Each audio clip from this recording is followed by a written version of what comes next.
Tai iš Vydūno veikalo apie mokslą, meną ir dorą. Na jau čia apie jo slapyvardį ir pavardę jūs jau visi žinote, nekartosiu, tik tai užrašiau. Vydūnas, analizuodamas veikale sąmonę, truputį paskui prieisiu prie pačios sąmonės, mokslą, meną ir dorą traktavo kaip žmoniškumo reiškimosi formas individo ir visuomenės gyvenime. Ir dabar jisai išskyrė tą žmoniškumą kaip mokslą, meną ir dorą. Mokslą jisai apibūdino, kad tai yra proto galia. Mokslas vis dėlto yra mūsų proto galia įrankis. Ir protas, jisai padeda žmogui tapti sąmoningu, skaidriu. Ir mokslo dėka žmogus pažįsta visą tai, apie ką profesorius Mišniauskas kalbėjo. Vydūnas taip šitame veikale sąmonė rašė mokslu, kurį žmonės kuria, reiškiasi iš tikrųjų ta pati pasaulyje statančioji galia, kaip ir gamtoje. Tiesiog žmogus stebi gamtą ir iš gamtos semiasi pažinimą, samprotauja, toliau kaip ir gamtoj, taip ir žmogaus sąmonė, smegenys vystosi ir kuria įvairius dalykus ir prieina iki savęs, kaip buvo pasakyta, naikinimo. Tačiau mokslinė veikla neatskleidžia visų žmogaus kūrybinių galių, jų dvasinės esmės. Vydūnas nori būtent ir pasakyti, kad tai, apie ką mes girdėjom šiandien, kas vyksta mokslo dėka, ir tai, ką jisai prognozavo, kad tai būtent kažko tai mes dar sąmonėje šito veikloje nežinom, būtent dvasinės esmės. Ir dvasinę esmę jis išreiškia menas ir dora. Kaip dvasinis subjektas žmogus pasireiškia mene. Ir Vydūnas teigia, kad kiekvienas menas gimsta iš žmoniškumo esmės, kada jį ryžtasi daiktų pasaulyje kurt vaizdus ir pavydalus. O kuriant meną ir mokslą kartu, tai toms galioms kūrybinėms reikia suteikti tam tikrą dvasingumą ir tas dvasingumas, sudvasinimas, kaip Vydūnas teigia, būtent glūdi asmenybės viduje ir yra doros reiškimosi sfera. Ir Vydūnas teigia, kad doroje žmogaus esmė laikosi lyg atsitraukusi nuo jo, tarsi prižiūrėdama visas kitas asmenybės galias iš aukšto. Tai va, matome, čia būtų atsakymas į tą žmogaus naikinimąsi. Jeigu mes praleidžiame žmoguje esančias galias kaip dorą, kaip dvasingumą, tai tada turbūt ir gimsta tie įvairūs monstrai mūsų kūrybiniai sąmonė, nes čia žmogus taip pat kuria. Žmogaus esmė, kaip Vydūnas teigia, jo tam veikale sąmonė, čia būtent išleistas viršelis 36 metais, tai kad žmogaus esmė pasireiškia, kada ta žmogaus, jo esimas, jo būtis atsiveria pasauliui. Ir tą atsiverimą Vydūnas vadina valia gyventi. Ir tai yra valia gyventi viena iš pačių svarbiausių jo filosofinių temų, kurie skiria ypatingą dėmesį. Kita gyvenimo filosofijos tema yra vertybė. Tai būtent valia gyventi yra taip pat viena iš vertybinių sąvokų. Aplamai vertybės yra intelektinės, estetinės ir etinės. Ir Vydūnas stengiasi pažiūrėti, kaip jos dera viena su kita, parodyti jų sintezę. Ir tai jis taip pat sako, kad tai būtent realizuojasi per tą žmoniškumą ir tos formos mokslas, menas ir dora, kaip aš jau minėjau. Ir šie klausimai būtent yra aptariami šitame jo veikale.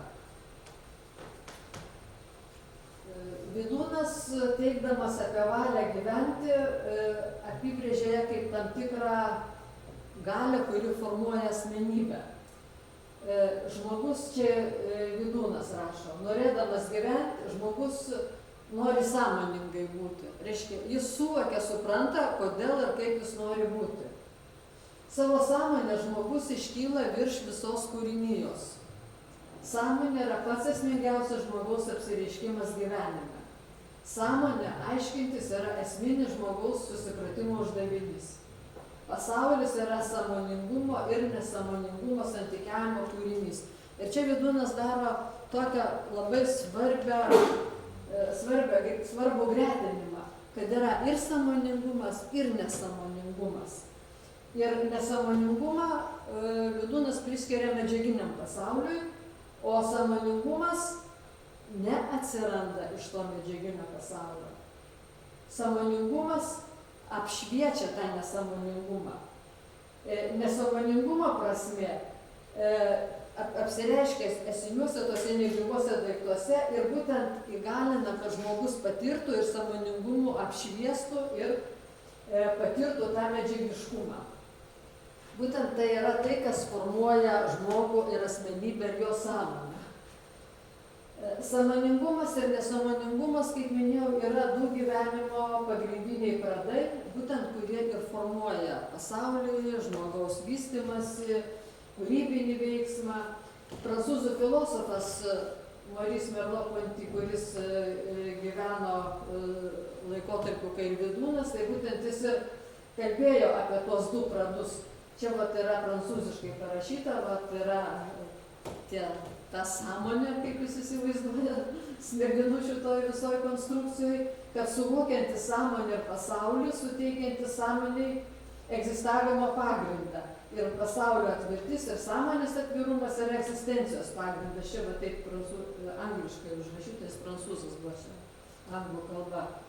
Tai kaip matome, sąmoningumas ir nesąmoningumas yra labai du svarbus veiksniai. Dabar kaip Vydūnui tos visos idėjos kilo ir susiformavo. Būtent kada Vydūnas gyveno, jisai buvo išvykęs studijuoti į Vokietiją, jisai 7 vasaras Greifsvaldo, Halės, Leipcigo, Berlyno universitetuose studijavo ir įstojo į Vokietijos teosofų draugiją. Jos įkūrėjas buvo Francas Hartmanas, o čia jo nuotrauka. Ir jisai turėjo įtakos Vydūno pasaulėžiūros formavimuisi.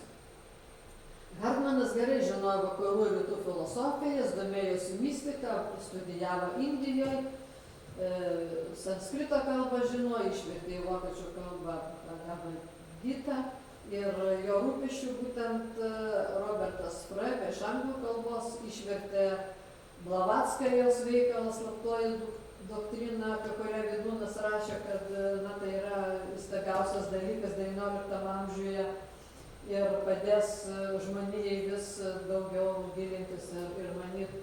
Tuo metu Blavatskaja buvo labai populiari, savo mistikos srityje pasiekusi įvairių dalykų.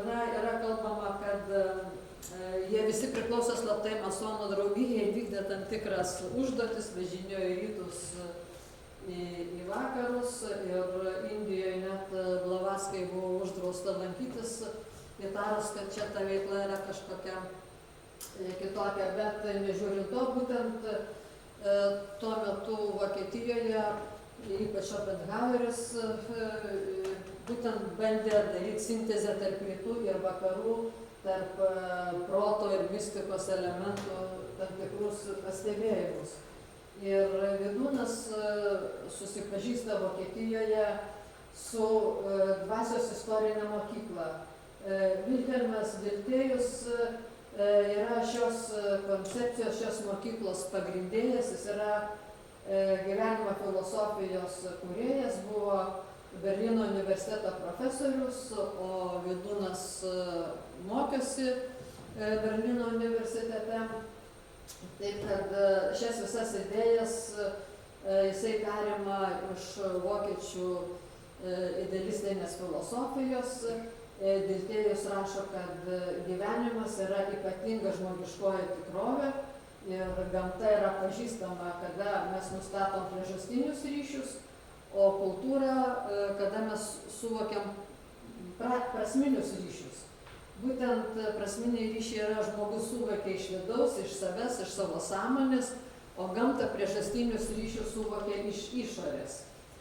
Ir jo tie pastebėjimai, kad dvasios mokslai remiasi supratimu ir kaip jis rašo, kad gamtą mes aiškiname, o sielos gyvenimą suprantame, tos visos idėjos ir atsispindi Vidūno filosofijai, Vidūno darbe sąmonė. Vidūnas taip pat susipažino tuo laiku su madingomis filosofijos srovėmis, su Hartmanu, Šopenhauerio, Nyčės idėjomis. Ir tai Vidūnas skatino gilintis į antropologiją ir suvokti, kas yra žmogaus pasaulis, kokia jo paskirtis. O kaip aš jau minėjau, įstojęs į tą teosofijos draugiją, susipažinęs su Blavatską, su mistikų kūriniais, Vidūną atvedė prie indų filosofijos ir apie žmogaus dvasinio prado paieškų, ką jis taip pat skiria daug dėmesio. Hartmanui būties pagrindas yra nesąmoningumo pradas, kuris turi nesąmoningą valią ir nesąmoningą įsivaizdavimą kaip idėją. Nesąmoningumas įgyja metafizinę prasmę, išlaikydamas protingumą ir tikslingumą. Tokiu būdu nesąmoningumas savyje turi priežastį, tikslą ir visą pasaulio gyvenimą. Valia ir protas nėra savarankiški, jie tik išreiškia nesąmoningumo impulsus. Žmogaus veiklos reguliacija, nesąmoningumas kuria sąmonę, kuri padeda įsisąmoninti asmeninio gyvenimo ryšį su visatos gyvenimu. Gyvenimo prasmės suvokimo žmogui atskleidžia dorovės esmę ir įpareigoja aktyviai dalyvauti kultūros vertybių kūrime, nes tai skatina esamos tikrovės tobulinimą. Kaip prisimename šiek tiek anksčiau, Vidūnas sakė, kad nesąmoningumas nekuria sąmonės, kad tai yra du skirtingi dalykai, jis su tą idėją nesutiko. Susipažinęs su Dirgėjaus ir Hartmano požiūriu, Vidūnas postuluoja, kad daiktų ir esybių pasaulis susidaro iš laipsniuoto sąmoningumo ir nesąmoningumo susitikimo. Todėl Vidūnas sąmonę paskirsto sąvoką turi 3 atributus.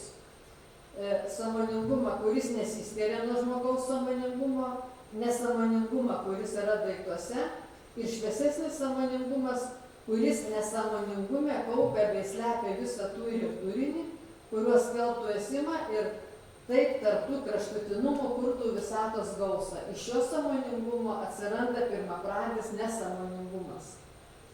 Ir sąmoningumas susiję tam tikrus santykius su žmogaus kūnu ir žmogus sąmonės dėka gauna buvimą.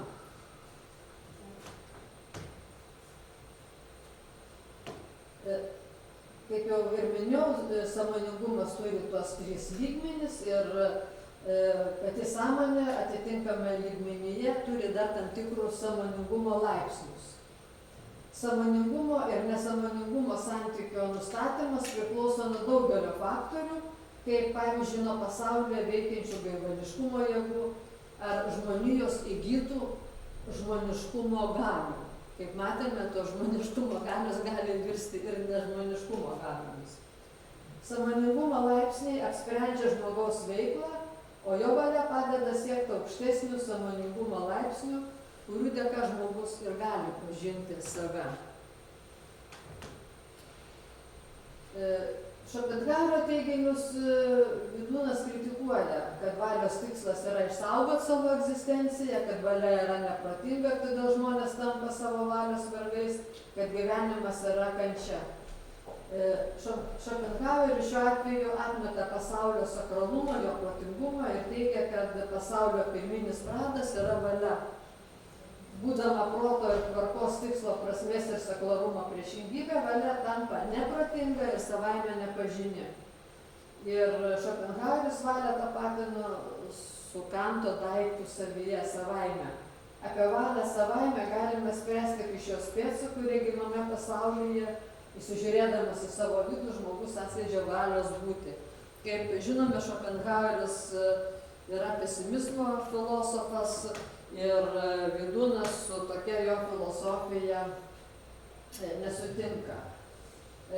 Pasaulio paviršiuje valia pasirodo per objektiškumo apraiškas, per idėjas, pavienius daiktus, dėka individuacijos principo. Valios savaime svarbiausias bruožas nuolatinė, nenutrūkstanti ir nesustojanti kaita.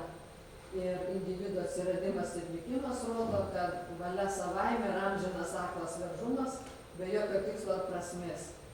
Kaip jau buvo minėta, valia yra geismas, troškulys, įgeidžia pati savęs, tokiu būdu valia yra valia gyventi savo sąskaitą, nes nėra nieko, kas būtų ne valia už valios, taip valia drasko ir naikina pati save.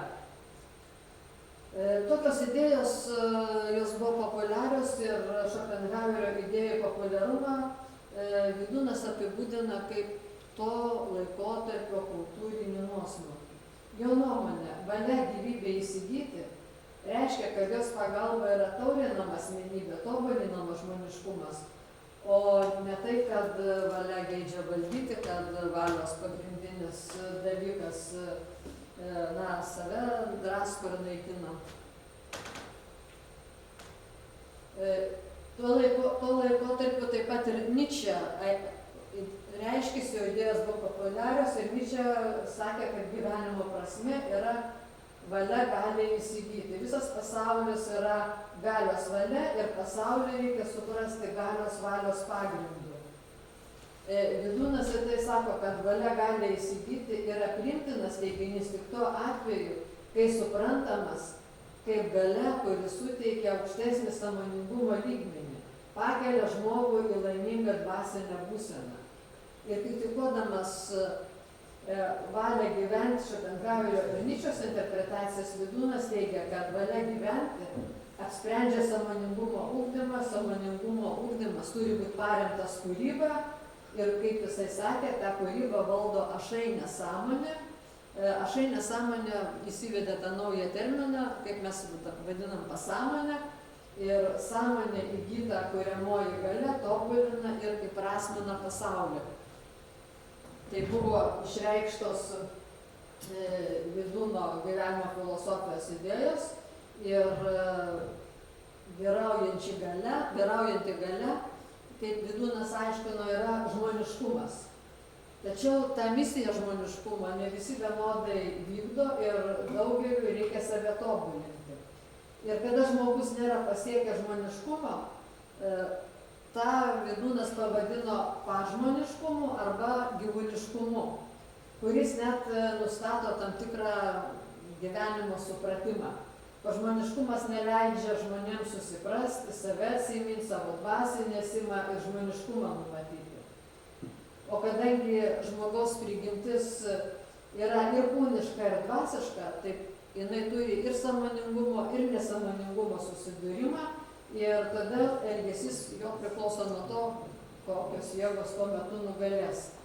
Ir kadangi valia gyventi apsprendžia sąmoningumo ugdymą, tai tos gaivališkos jėgos yra nugalimos padedant tais savimonė, ašainiai sąmonė, ką vadino Vydūnas, ir sąmonės įgyta kuriamoji galia turi tobulinti ir žmogų, ir pasaulį. Tikrasis pažinimas Vydūnui yra nukreiptas į būties esmę, kuri pagal jį yra grynosios dvasios apraiška.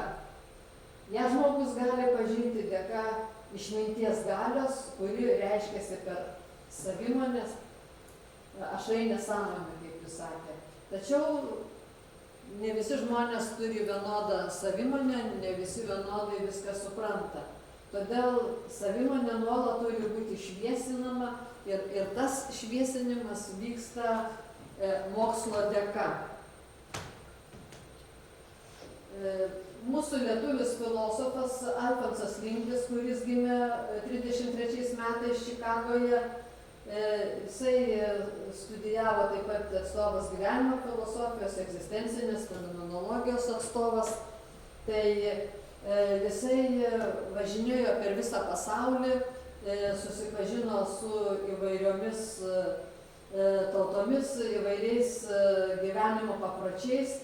Ir jisai teigia, kad nepaisant savo įsitikinimų, susigyvenimų su savim, visada atsiranda galimybė išeiti iš savojo aš.